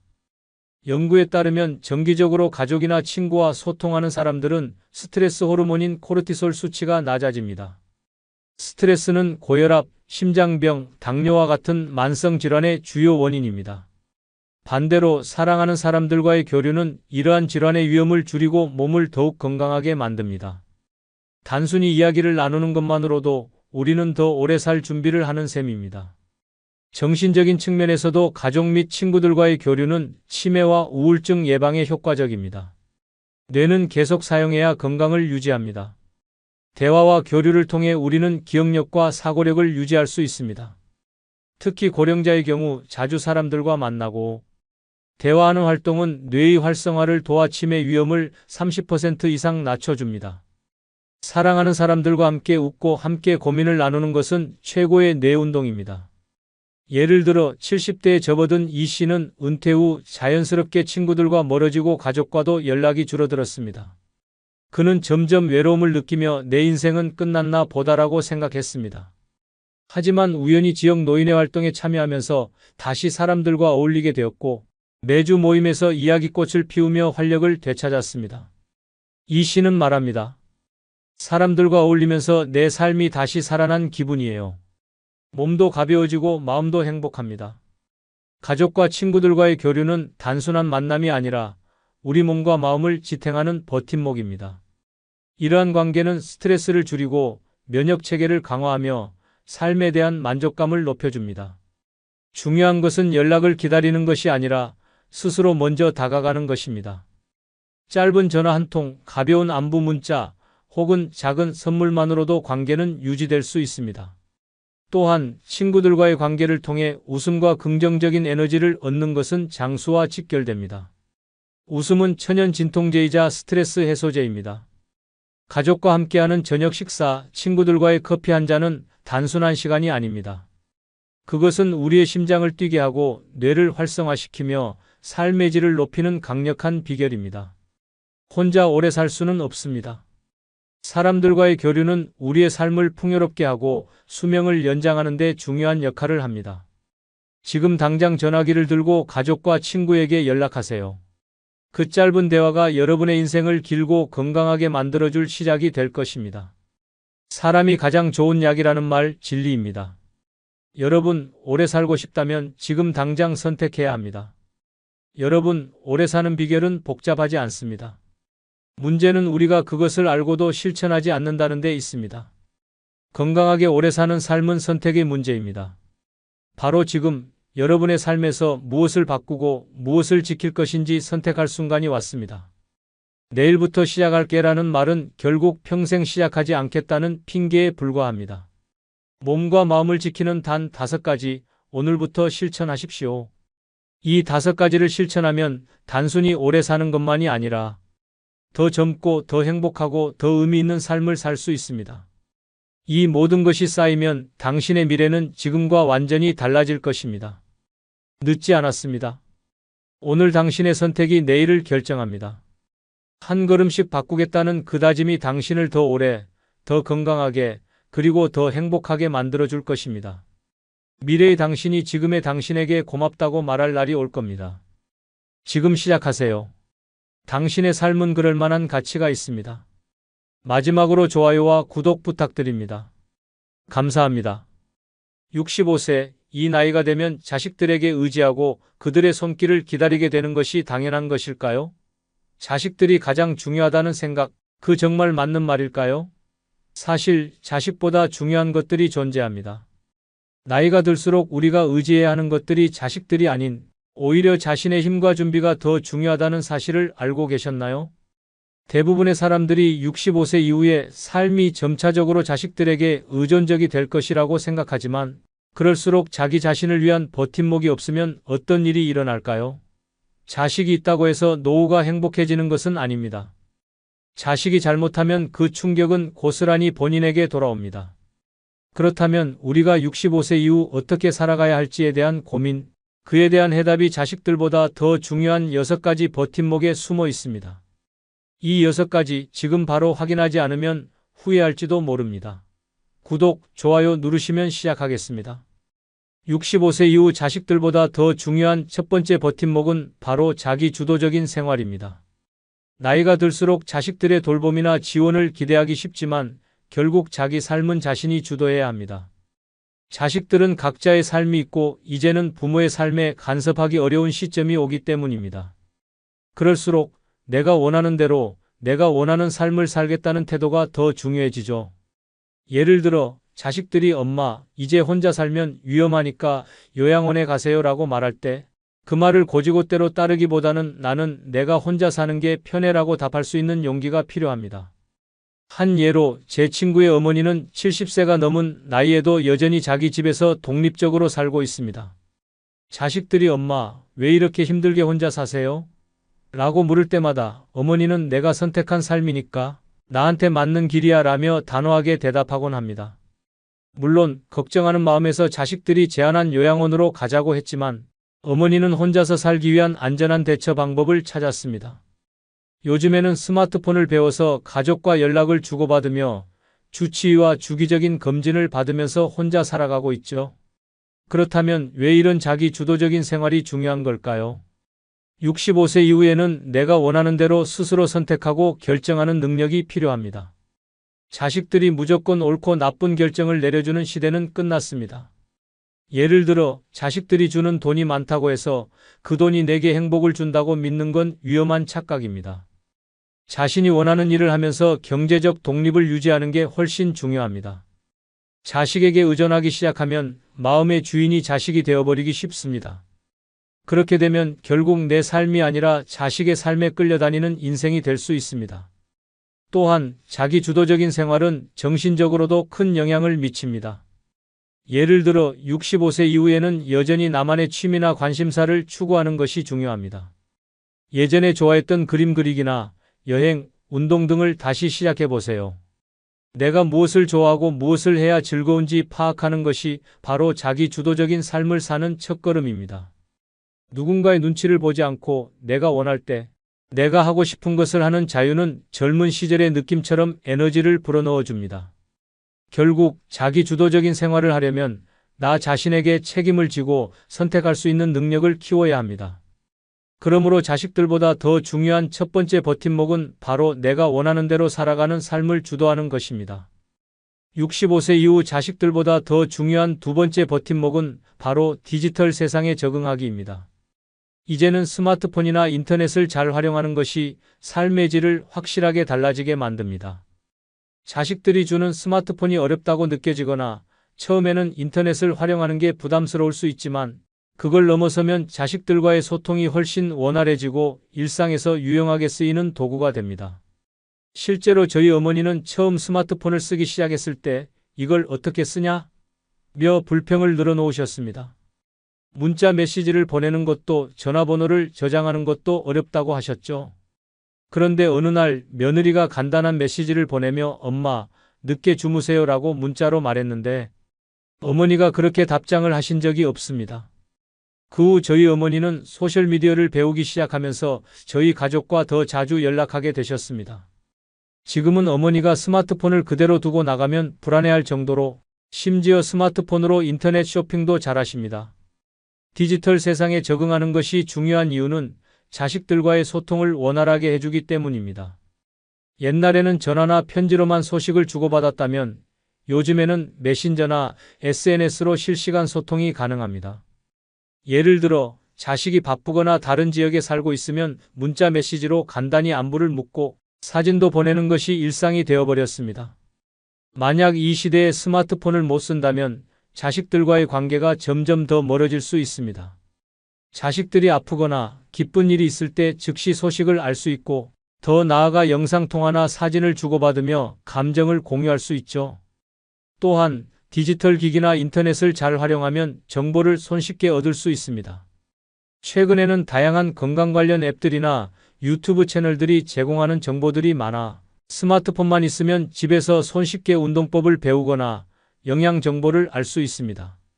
스마트폰을 통해 뉴스나 날씨, 교통 정보까지 실시간으로 확인할 수 있기 때문에 외출할 때에도 더 이상 불안하지 않죠. 한 가지 재미있는 예시를 들자면 제 친구의 어머니는 70대 중반의 나이에 처음으로 온라인 쇼핑을 시작했습니다. 처음에는 그런 것 하지 말고 그냥 가서 사오면 되지라고 하시던 어머니가 이제는 인터넷 쇼핑을 하는 데에 거의 전문가 수준입니다. 아들 며느리들에게 쇼핑할 때마다 이걸로 하나 더 주문해줘, 할인 코드도 확인해봤어? 라며 주문을 먼저 하십니다. 옛날에는 길게 걸어가서 백화점에 가야 했지만 이제는 손쉽게 클릭 한 번으로 원하는 물건을 집 앞에 받아볼 수 있습니다. 이 정도로 디지털 세상에 적응하면 삶이 얼마나 더 편리해질까요? 결국 디지털 세상에 적응하는 것은 단순히 자식들과의 소통을 넘어서 자기 삶의 질을 높이는 중요한 요소입니다. 이제는 디지털 기기나 인터넷 없이 살 수 없는 시대가 되었으니 늦기 전에 이 세상과 소통할 수 있는 능력을 키워야 합니다. 스마트폰과 인터넷을 잘 활용하면 나도 더 나은 삶을 살 수 있고 자식들에게도 긍정적인 영향을 미칠 수 있습니다. 65세 이후 자식들보다 더 중요한 세 번째 버팀목은 바로 부정적인 생각을 버리고 긍정적인 마음을 갖는 것입니다. 나이가 들수록 마음가짐이 건강에 미치는 영향은 상상 이상으로 크다고 합니다. 인생이 이미 늦었다. 나는 이제 나이가 많아서 뭐 할 수 있겠어? 라고 생각하면 그 생각이 실제로 여러분의 삶에 큰 영향을 미칠 수 있습니다. 그러나 긍정적인 마음을 가지면 그 자체로 삶의 질이 확 달라지고 건강에도 엄청난 차이를 만들어낼 수 있습니다. 예를 들어 제 친구의 어머니는 70대 중반에 이제 나이가 많아서 운동을 해도 아무 소용없겠지라고 생각하며 아무것도 하지 않으셨습니다. 하지만 어느 날 친구의 어머니가 내가 지금부터라도 운동을 시작하면 나중에 병원에 갈 일이 줄어들겠지? 라고 생각하며 매일 아침 조깅을 시작했습니다. 놀랍게도 3개월 후 친구의 어머니는 몸도 훨씬 가벼워지고 주변 사람들도 언제 이렇게 건강해졌냐? 며 놀랐습니다. 사실 나이가 들수록 우리가 겪는 신체적 변화나 건강 문제는 많습니다. 하지만 그걸 부정적으로만 받아들이면 그 생각이 실제로 내 몸에 영향을 미칠 수 있습니다. 긍정적인 마음을 가지면 스트레스 호르몬이 감소하고 면역력도 향상되며 심리적인 안정감이 건강에 긍정적인 영향을 미친다고 합니다. 또 다른 예시를 들어보겠습니다. 제 이모는 60대 중반이 되던 해 갑자기 혼자서 여행을 가겠다고 했습니다. 처음엔 다들 걱정하며 아직 혼자 가기엔 위험하지 않겠냐? 라고 했지만 이모는 긍정적인 마음으로 도전을 결심했습니다. 그리고 그 여행을 떠난 후 몇 년 동안 여행을 계속하며 새로운 사람들과 만나고 다양한 경험을 쌓았습니다. 이모의 말은 간단합니다. 나이가 많다고 가만히 앉아서 기다리기만 하면 세상은 정말 좁고 좁아진다. 긍정적으로 생각하고 내가 할 수 있는 일부터 하나하나 시작했더니 세상은 그만큼 넓어졌다라고 말이죠. 이처럼 나이가 든다고 해서 더 이상 할 수 없는 일들이 많다고 스스로 제약을 두면 그 제약이 결국 현실이 되어버립니다. 반면에 긍정적인 마음을 가지고 새로운 도전들을 받아들이면 그 자체로 에너지를 얻고 건강에도 도움을 준다고 합니다. 이는 단순히 마음만 먹으면 된다는 말이 아니라 실제로 긍정적인 마음가짐이 신체와 정신에 미치는 영향을 과학적으로 입증한 연구들이 많습니다. 물론 불안감이나 걱정은 누구나 알 수 있습니다. 그러나 중요한 건 그 불안감을 어떻게 다루느냐입니다. 긍정적인 마음을 갖는다는 것은 불안과 걱정을 없애자는 것이 아니라 그 속에서도 여전히 내가 할 수 있는 최선의 방법을 찾는 것입니다. 예를 들어 운동을 시작하기 전에 나는 나이가 많아서 힘들겠다는 생각 대신 오늘 하루만이라도 조금만 해보자는 마음으로 시작하면 그 작은 변화가 엄청난 차이를 만들어낼 수 있습니다.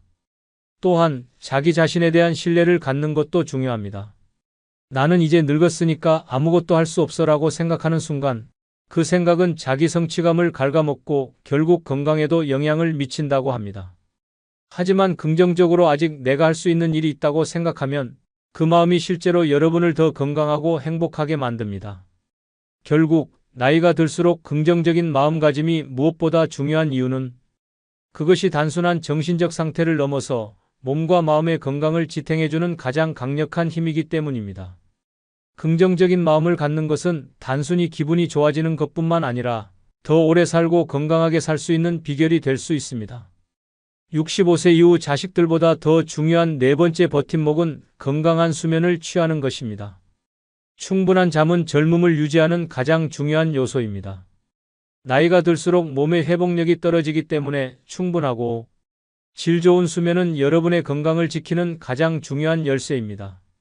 잠을 제대로 자지 않으면 몸뿐만 아니라 정신 건강에도 심각한 영향을 미칩니다. 잠은 단순히 피로를 푸는 것이 아니라 몸과 마음을 재충전하고 여러 중요한 신체 기능을 회복하는 시간이기 때문입니다. 여러 연구에서 밝혀진 것처럼 65세 이상인 사람들도 하루에 7시간 이상의 충분한 수면을 취해야 건강을 유지할 수 있다고 합니다. 하지만 많은 노인들이 수면 부족으로 고통받고 있는 현실. 일례로 제 이모는 70대 초반인데 항상 불면증에 시달리고 있었습니다. 잠이 오지 않아서 자꾸 뒤척이게 돼. 그나마 책이라도 읽어야 겨우 잠이 오지라고 늘 말하셨습니다.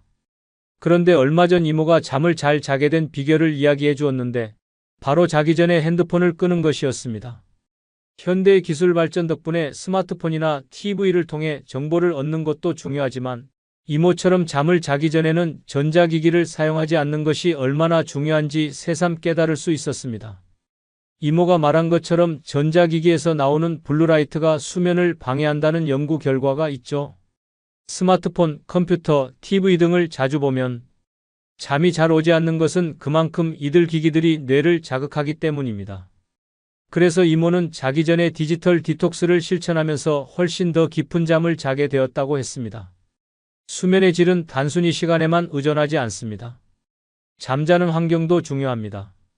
어두운 방, 조용한 방, 적당한 온도와 같은 환경적 요인들이 수면에 큰 영향을 미칩니다.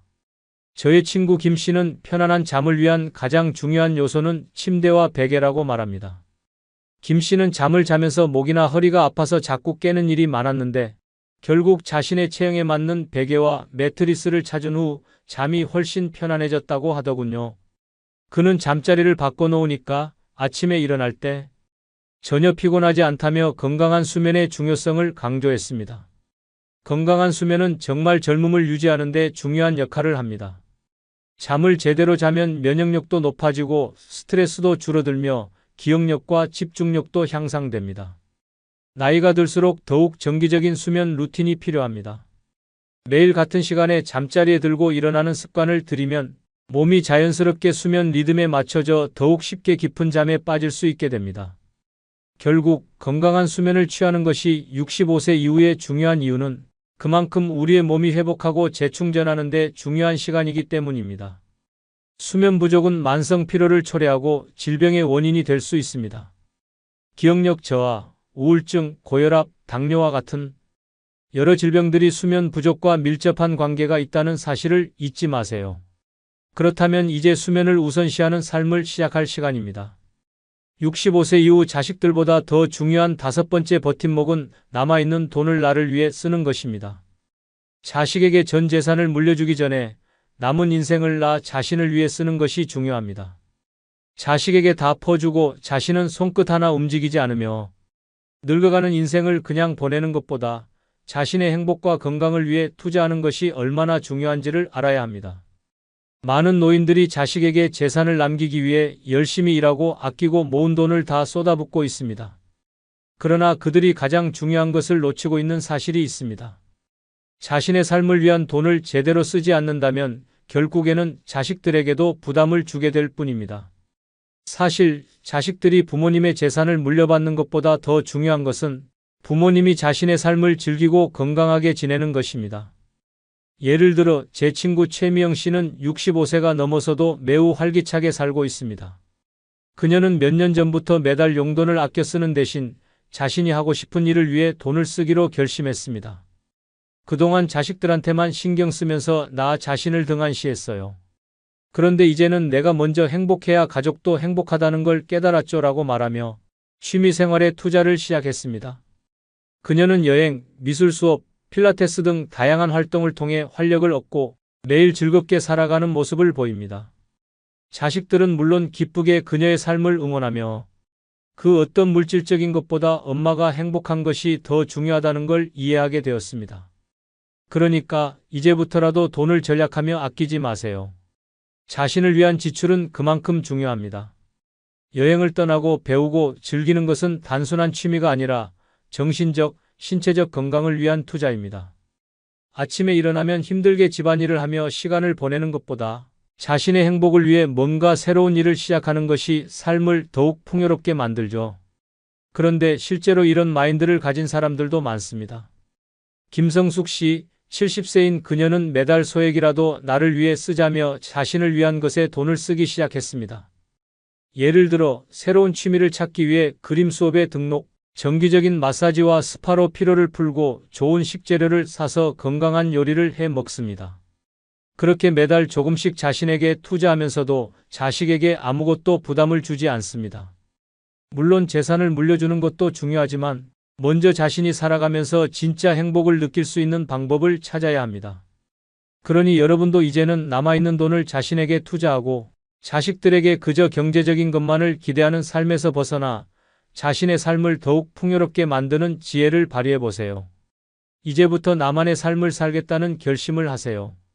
남은 인생에서 자식들이 아닌 자신을 위한 돈 사용이야말로 진정한 자기 존중과 행복을 찾아가는 길임을 잊지 마세요. 6번째 버팀목은 죽음을 자연스럽게 받아들이는 것입니다. 65세 이후 많은 사람들은 이제 죽음이 가까워졌나 하는 두려움과 함께 살아갑니다. 사실 죽음은 누구에게나 일어날 수 있는 일이고 누구도 피할 수 없습니다. 중요한 건 죽음을 어떻게 받아들이고 준비하는지에 달려 있습니다. 죽음을 두려워하며 숨기려고만 한다면 오히려 더 많은 스트레스와 불안을 초래할 수 있습니다. 이제는 자연스럽게 죽음을 받아들이고 남은 인생을 의미 있게 살아가는 방법을 찾아야 합니다. 우리가 세상을 떠나는 순간 남아있는 이들에게 중요한 건 우리가 어떻게 살았느냐입니다. 죽음은 사실 더 이상 우리가 두려워할 것이 아니라 우리가 얼마나 아름답고 의미 있게 살았는지에 대한 질문을 던져주는 기회입니다. 예를 들어 할머니인 김 여사님은 75세에 암투병을 시작했습니다. 병원에서는 다음 치료가 효과가 없으면 더 이상 방법이 없다고 했습니다. 그런데 김 여사님은 그래, 죽는다고 해서 삶이 끝나는 건 아니잖아? 라고 생각하며 남은 삶을 오히려 더 충실히 살기로 결심했습니다. 그녀는 죽음이 가까워진 걸 알았지만 오히려 그 덕분에 더 많은 여행을 떠나고 손주들과 시간을 보내며 좋아하는 꽃을 키우기 시작했습니다. 그 덕분에 김 여사님은 더욱 밝고 긍정적인 삶을 살 수 있었고 자식들과의 관계도 더욱 가까워졌습니다. 죽음을 두려워하며 숨어 있지 않고 죽음 앞에서도 웃으며 살아간 그녀의 모습은 가족들에게 큰 감동을 주었죠. 죽음은 정말 우리가 생각하는 것처럼 두려운 존재가 아닙니다. 만약 죽음이 얼마나 자연스러운 것인지를 이해하게 되면 그만큼 삶을 의미 있게 살아갈 수 있는 힘을 얻게 됩니다. 예를 들어 나도 이제 한 세대가 갔고 이 세상에 내 발자국을 남겼으니 그게 중요하다는 생각을 한다면 죽음도 더 이상 두렵지 않게 됩니다. 그렇다면 어떻게 죽음을 자연스럽게 받아들일 수 있을까요? 첫 번째는 죽음에 대해 이야기하는 것입니다. 많은 사람들은 죽음에 대해 이야기하는 걸 불편해하지만 오히려 죽음에 대해 열어놓고 대화하는 것이 두려움을 줄여줍니다. 가족들이나 친구들과의 대화를 통해 언젠가는 떠날 때가 올 것이라는 사실을 인정하고 그 시간을 준비하는 마음가짐을 갖는 것이 중요합니다. 또한 자신의 유언이나 인생의 마무리에 대해 미리 생각해두는 것도 큰 도움이 됩니다. 죽음은 두려운 것이 아니라 삶을 어떻게 마무리할지 고민하게 만들어주는 소중한 기회라고 생각해 보세요. 또한 매일매일을 감사하게 살아가세요. 지금 이 순간을 놓치지 말고 매일 감사하며 살아가는 것이 죽음을 자연스럽게 받아들이는 데 큰 도움이 됩니다. 작은 일상 속에서 감사함을 느끼고 지금 당장 할 수 있는 것들을 하나씩 실천하세요. 어떤 작은 목표를 세우고 이루어가는 것만으로도 삶의 끝자락에 이르렀을 때 나는 정말 열심히 살아왔다는 자부심을 가질 수 있습니다. 자, 이제 죽음을 두려워하지 말고 살아있는 동안 의미 있는 삶을 만들어 가세요.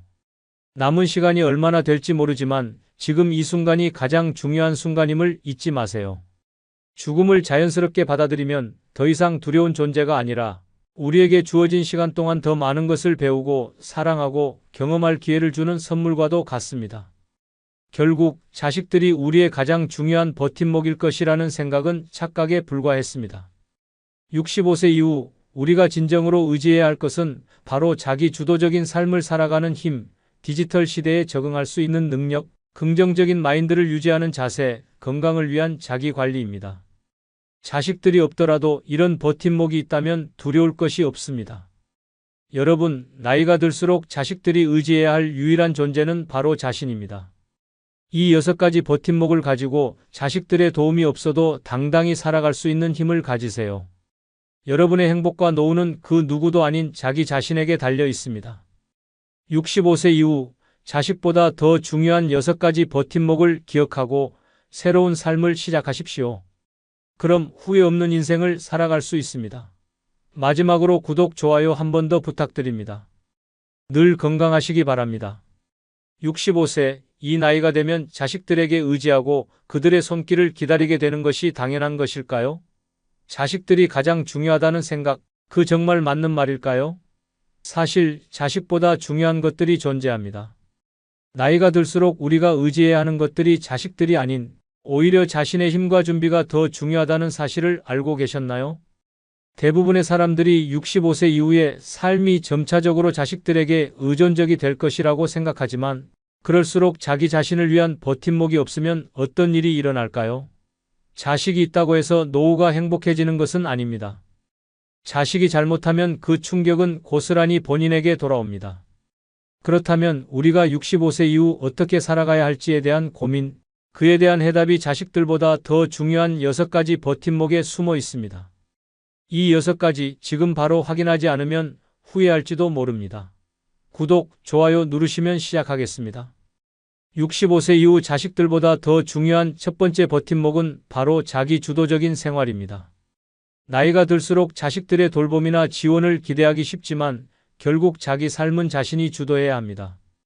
자식들은 각자의 삶이 있고 이제는 부모의 삶에 간섭하기 어려운 시점이 오기 때문입니다. 그럴수록 내가 원하는 대로 내가 원하는 삶을 살겠다는 태도가 더 중요해지죠.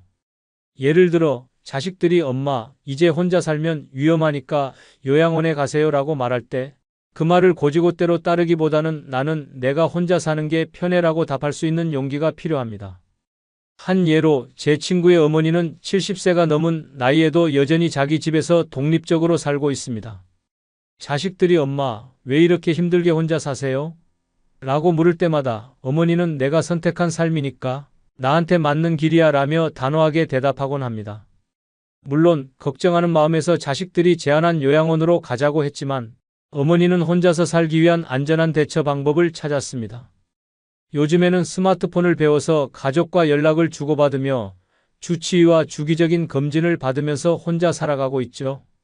그렇다면 왜 이런 자기 주도적인 생활이 중요한 걸까요?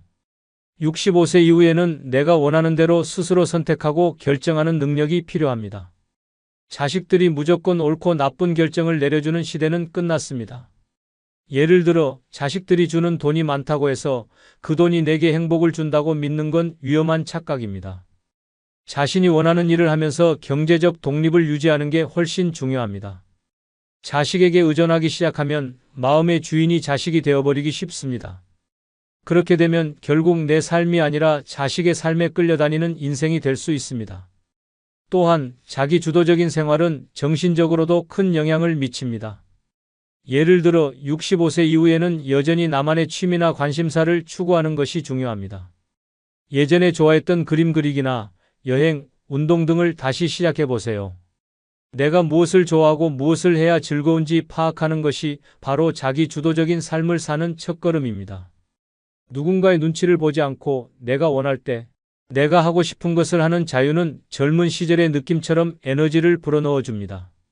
결국 자기 주도적인 생활을 하려면 나 자신에게 책임을 지고 선택할 수 있는 능력을 키워야 합니다. 그러므로 자식들보다 더 중요한 첫 번째 버팀목은 바로 내가 원하는 대로 살아가는 삶을 주도하는 것입니다. 65세 이후 자식들보다 더 중요한 두 번째 버팀목은 바로 디지털 세상에 적응하기입니다.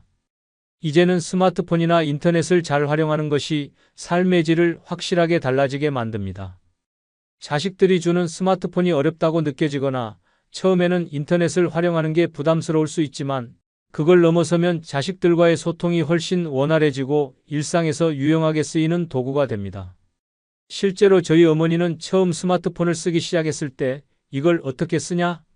며 불평을 늘어놓으셨습니다. 문자 메시지를 보내는 것도 전화번호를 저장하는 것도 어렵다고 하셨죠. 그런데 어느 날 며느리가 간단한 메시지를 보내며 엄마, 늦게 주무세요라고 문자로 말했는데 어머니가 그렇게 답장을 하신 적이 없습니다. 그 후 저희 어머니는 소셜미디어를 배우기 시작하면서 저희 가족과 더 자주 연락하게 되셨습니다. 지금은 어머니가 스마트폰을 그대로 두고 나가면 불안해할 정도로 심지어 스마트폰으로 인터넷 쇼핑도 잘하십니다. 디지털 세상에 적응하는 것이 중요한 이유는 자식들과의 소통을 원활하게 해주기 때문입니다. 옛날에는 전화나 편지로만 소식을 주고받았다면 요즘에는 메신저나 SNS로 실시간 소통이 가능합니다. 예를 들어 자식이 바쁘거나 다른 지역에 살고 있으면 문자 메시지로 간단히 안부를 묻고 사진도 보내는 것이 일상이 되어버렸습니다. 만약 이 시대에 스마트폰을 못 쓴다면 자식들과의 관계가 점점 더 멀어질 수 있습니다. 자식들이 아프거나 기쁜 일이 있을 때 즉시 소식을 알 수 있고 더 나아가 영상통화나 사진을 주고받으며 감정을 공유할 수 있죠. 또한 디지털 기기나 인터넷을 잘 활용하면 정보를 손쉽게 얻을 수 있습니다. 최근에는 다양한 건강 관련 앱들이나 유튜브 채널들이 제공하는 정보들이 많아 스마트폰만 있으면 집에서 손쉽게 운동법을 배우거나 영양 정보를 알 수 있습니다. 스마트폰을 통해 뉴스나 날씨, 교통 정보까지 실시간으로 확인할 수 있기 때문에 외출할 때에도 더 이상 불안하지 않죠. 한 가지 재미있는 예시를 들자면 제 친구의 어머니는 70대 중반의 나이에 처음으로 온라인 쇼핑을 시작했습니다. 처음에는 그런 것 하지 말고 그냥 가서 사오면 되지라고 하시던 어머니가 이제는 인터넷 쇼핑을 하는 데에 거의 전문가 수준입니다. 아들 며느리들에게 쇼핑할 때마다 이걸로 하나 더 주문해줘, 할인 코드도 확인해봤어? 라며 주문을 먼저 하십니다. 옛날에는 길게 걸어가서 백화점에 가야 했지만 이제는 손쉽게 클릭 한 번으로 원하는 물건을 집 앞에 받아볼 수 있습니다. 이 정도로 디지털 세상에 적응하면 삶이 얼마나 더 편리해질까요?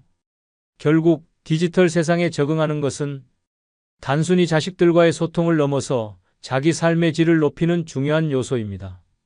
이제는 디지털 기기나 인터넷 없이 살 수 없는 시대가 되었으니 늦기 전에 이 세상과 소통할 수 있는 능력을 키워야 합니다. 스마트폰과 인터넷을 잘 활용하면 나도 더 나은 삶을 살 수 있고 자식들에게도 긍정적인 영향을 미칠 수 있습니다.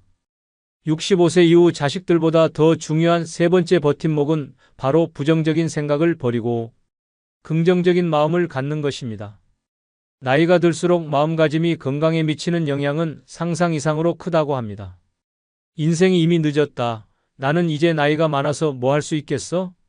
라고 생각하면 그 생각이 실제로 여러분의 삶에 큰 영향을 미칠 수 있습니다. 그러나 긍정적인 마음을 가지면 그 자체로 삶의 질이 확 달라지고 건강에도 엄청난 차이를 만들어낼 수 있습니다. 예를 들어 제 친구의 어머니는 70대 중반에 이제 나이가 많아서 운동을 해도 아무 소용없겠지라고 생각하며 아무것도 하지 않으셨습니다. 하지만 어느 날 친구의 어머니가 내가 지금부터라도 운동을 시작하면 나중에 병원에 갈 일이 줄어들겠지? 라고 생각하며 매일 아침 조깅을 시작했습니다. 놀랍게도 3개월 후 친구의 어머니는 몸도 훨씬 가벼워지고 주변 사람들도 언제 이렇게 건강해졌냐? 며 놀랐습니다. 사실 나이가 들수록 우리가 겪는 신체적 변화나 건강 문제는 많습니다. 하지만 그걸 부정적으로만 받아들이면 그 생각이 실제로 내 몸에 영향을 미칠 수 있습니다. 긍정적인 마음을 가지면 스트레스 호르몬이 감소하고 면역력도 향상되며 심리적인 안정감이 건강에 긍정적인 영향을 미친다고 합니다. 또 다른 예시를 들어보겠습니다. 제 이모는 60대 중반이 되던 해 갑자기 혼자서 여행을 가겠다고 했습니다. 처음엔 다들 걱정하며 아직 혼자 가기엔 위험하지 않겠냐? 라고 했지만 이모는 긍정적인 마음으로 도전을 결심했습니다. 그리고 그 여행을 떠난 후 몇 년 동안 여행을 계속하며 새로운 사람들과 만나고 다양한 경험을 쌓았습니다. 이모의 말은 간단합니다. 나이가 많다고 가만히 앉아서 기다리기만 하면 세상은 정말 좁고 좁아진다. 긍정적으로 생각하고 내가 할 수 있는 일부터 하나하나 시작했더니 세상은 그만큼 넓어졌다라고 말이죠. 이처럼 나이가 든다고 해서 더 이상 할 수 없는 일들이 많다고 스스로 제약을 두면 그 제약이 결국 현실이 되어버립니다. 반면에 긍정적인 마음을 가지고 새로운 도전들을 받아들이면 그 자체로 에너지를 얻고 건강에도 도움을 준다고 합니다. 이는 단순히 마음만 먹으면 된다는 말이 아니라 실제로 긍정적인 마음가짐이 신체와 정신에 미치는 영향을 과학적으로 입증한 연구들이 많습니다. 물론 불안감이나 걱정은 누구나 알 수 있습니다. 그러나 중요한 건 그 불안감을 어떻게 다루느냐입니다. 긍정적인 마음을 갖는다는 것은 불안과 걱정을 없애자는 것이 아니라 그 속에서도 여전히 내가 할 수 있는 최선의 방법을 찾는 것입니다. 예를 들어 운동을 시작하기 전에 나는 나이가 많아서 힘들겠다는 생각 대신 오늘 하루만이라도 조금만 해보자는 마음으로 시작하면 그 작은 변화가 엄청난 차이를 만들어낼 수 있습니다. 또한 자기 자신에 대한 신뢰를 갖는 것도 중요합니다. 나는 이제 늙었으니까 아무것도 할 수 없어라고 생각하는 순간 그 생각은 자기 성취감을 갉아먹고 결국 건강에도 영향을 미친다고 합니다. 하지만 긍정적으로 아직 내가 할 수 있는 일이 있다고 생각하면 그 마음이 실제로 여러분을 더 건강하고 행복하게 만듭니다. 결국 나이가 들수록 긍정적인 마음가짐이 무엇보다 중요한 이유는 그것이 단순한 정신적 상태를 넘어서 몸과 마음의 건강을 지탱해주는 가장 강력한 힘이기 때문입니다. 긍정적인 마음을 갖는 것은 단순히 기분이 좋아지는 것뿐만 아니라 더 오래 살고 건강하게 살 수 있는 비결이 될 수 있습니다. 65세 이후 자식들보다 더 중요한 네 번째 버팀목은 건강한 수면을 취하는 것입니다. 충분한 잠은 젊음을 유지하는 가장 중요한 요소입니다.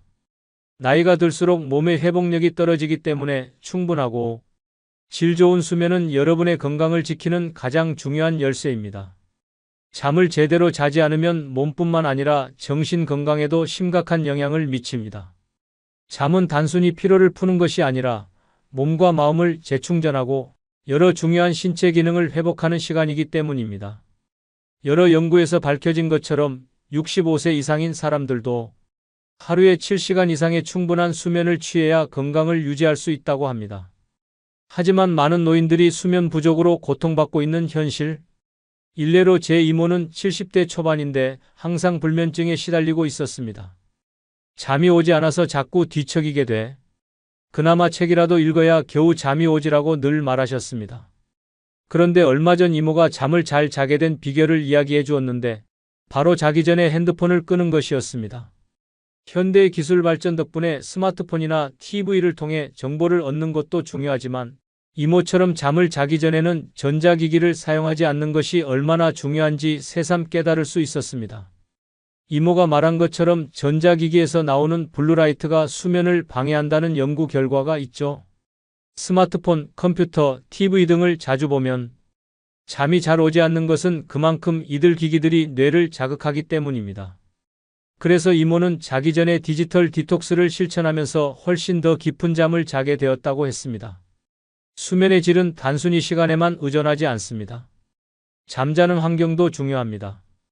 어두운 방, 조용한 방, 적당한 온도와 같은 환경적 요인들이 수면에 큰 영향을 미칩니다. 저의 친구 김 씨는 편안한 잠을 위한 가장 중요한 요소는 침대와 베개라고 말합니다. 김 씨는 잠을 자면서 목이나 허리가 아파서 자꾸 깨는 일이 많았는데 결국 자신의 체형에 맞는 베개와 매트리스를 찾은 후 잠이 훨씬 편안해졌다고 하더군요. 그는 잠자리를 바꿔놓으니까 아침에 일어날 때 전혀 피곤하지 않다며 건강한 수면의 중요성을 강조했습니다. 건강한 수면은 정말 젊음을 유지하는 데 중요한 역할을 합니다. 잠을 제대로 자면 면역력도 높아지고 스트레스도 줄어들며 기억력과 집중력도 향상됩니다. 나이가 들수록 더욱 정기적인 수면 루틴이 필요합니다. 매일 같은 시간에 잠자리에 들고 일어나는 습관을 들이면 몸이 자연스럽게 수면 리듬에 맞춰져 더욱 쉽게 깊은 잠에 빠질 수 있게 됩니다. 결국 건강한 수면을 취하는 것이 65세 이후에 중요한 이유는 그만큼 우리의 몸이 회복하고 재충전하는 데 중요한 시간이기 때문입니다. 수면 부족은 만성 피로를 초래하고 질병의 원인이 될 수 있습니다. 기억력 저하, 우울증, 고혈압, 당뇨와 같은 여러 질병들이 수면 부족과 밀접한 관계가 있다는 사실을 잊지 마세요. 그렇다면 이제 수면을 우선시하는 삶을 시작할 시간입니다. 65세 이후 자식들보다 더 중요한 5번째 버팀목은 남아있는 돈을 나를 위해 쓰는 것입니다. 자식에게 전 재산을 물려주기 전에 남은 인생을 나 자신을 위해 쓰는 것이 중요합니다. 자식에게 다 퍼주고 자신은 손끝 하나 움직이지 않으며 늙어가는 인생을 그냥 보내는 것보다 자신의 행복과 건강을 위해 투자하는 것이 얼마나 중요한지를 알아야 합니다. 많은 노인들이 자식에게 재산을 남기기 위해 열심히 일하고 아끼고 모은 돈을 다 쏟아붓고 있습니다. 그러나 그들이 가장 중요한 것을 놓치고 있는 사실이 있습니다. 자신의 삶을 위한 돈을 제대로 쓰지 않는다면 결국에는 자식들에게도 부담을 주게 될 뿐입니다. 사실 자식들이 부모님의 재산을 물려받는 것보다 더 중요한 것은 부모님이 자신의 삶을 즐기고 건강하게 지내는 것입니다. 예를 들어 제 친구 최미영 씨는 65세가 넘어서도 매우 활기차게 살고 있습니다. 그녀는 몇 년 전부터 매달 용돈을 아껴 쓰는 대신 자신이 하고 싶은 일을 위해 돈을 쓰기로 결심했습니다. 그동안 자식들한테만 신경 쓰면서 나 자신을 등한시했어요. 그런데 이제는 내가 먼저 행복해야 가족도 행복하다는 걸 깨달았죠라고 말하며 취미 생활에 투자를 시작했습니다. 그녀는 여행, 미술 수업, 필라테스 등 다양한 활동을 통해 활력을 얻고 매일 즐겁게 살아가는 모습을 보입니다. 자식들은 물론 기쁘게 그녀의 삶을 응원하며 그 어떤 물질적인 것보다 엄마가 행복한 것이 더 중요하다는 걸 이해하게 되었습니다. 그러니까 이제부터라도 돈을 절약하며 아끼지 마세요. 자신을 위한 지출은 그만큼 중요합니다. 여행을 떠나고 배우고 즐기는 것은 단순한 취미가 아니라 정신적, 신체적 건강을 위한 투자입니다. 아침에 일어나면 힘들게 집안일을 하며 시간을 보내는 것보다 자신의 행복을 위해 뭔가 새로운 일을 시작하는 것이 삶을 더욱 풍요롭게 만들죠. 그런데 실제로 이런 마인드를 가진 사람들도 많습니다. 김성숙 씨, 70세인 그녀는 매달 소액이라도 나를 위해 쓰자며 자신을 위한 것에 돈을 쓰기 시작했습니다. 예를 들어 새로운 취미를 찾기 위해 그림 수업에 등록, 정기적인 마사지와 스파로 피로를 풀고 좋은 식재료를 사서 건강한 요리를 해 먹습니다. 그렇게 매달 조금씩 자신에게 투자하면서도 자식에게 아무것도 부담을 주지 않습니다. 물론 재산을 물려주는 것도 중요하지만 먼저 자신이 살아가면서 진짜 행복을 느낄 수 있는 방법을 찾아야 합니다. 그러니 여러분도 이제는 남아있는 돈을 자신에게 투자하고 자식들에게 그저 경제적인 것만을 기대하는 삶에서 벗어나 자신의 삶을 더욱 풍요롭게 만드는 지혜를 발휘해 보세요. 이제부터 나만의 삶을 살겠다는 결심을 하세요. 남은 인생에서 자식들이 아닌 자신을 위한 돈 사용이야말로 진정한 자기 존중과 행복을 찾아가는 길임을 잊지 마세요. 6번째 버팀목은 죽음을 자연스럽게 받아들이는 것입니다. 65세 이후 많은 사람들은 이제 죽음이 가까워졌나 하는 두려움과 함께 살아갑니다. 사실 죽음은 누구에게나 일어날 수 있는 일이고 누구도 피할 수 없습니다. 중요한 건 죽음을 어떻게 받아들이고 준비하는지에 달려 있습니다. 죽음을 두려워하며 숨기려고만 한다면 오히려 더 많은 스트레스와 불안을 초래할 수 있습니다. 이제는 자연스럽게 죽음을 받아들이고 남은 인생을 의미 있게 살아가는 방법을 찾아야 합니다. 우리가 세상을 떠나는 순간 남아있는 이들에게 중요한 건 우리가 어떻게 살았느냐입니다. 죽음은 사실 더 이상 우리가 두려워할 것이 아니라 우리가 얼마나 아름답고 의미 있게 살았는지에 대한 질문을 던져주는 기회입니다. 예를 들어 할머니인 김 여사님은 75세에 암투병을 시작했습니다. 병원에서는 다음 치료가 효과가 없으면 더 이상 방법이 없다고 했습니다. 그런데 김 여사님은 그래, 죽는다고 해서 삶이 끝나는 건 아니잖아?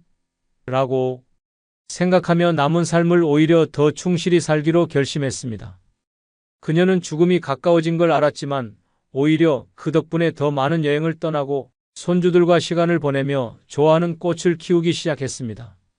그 덕분에 김 여사님은 더욱 밝고 긍정적인 삶을 살 수 있었고 자식들과의 관계도 더욱 가까워졌습니다. 죽음을 두려워하며 숨어 있지 않고 죽음 앞에서도 웃으며 살아간 그녀의 모습은 가족들에게 큰 감동을 주었죠. 죽음은 정말 우리가 생각하는 것처럼 두려운 존재가 아닙니다.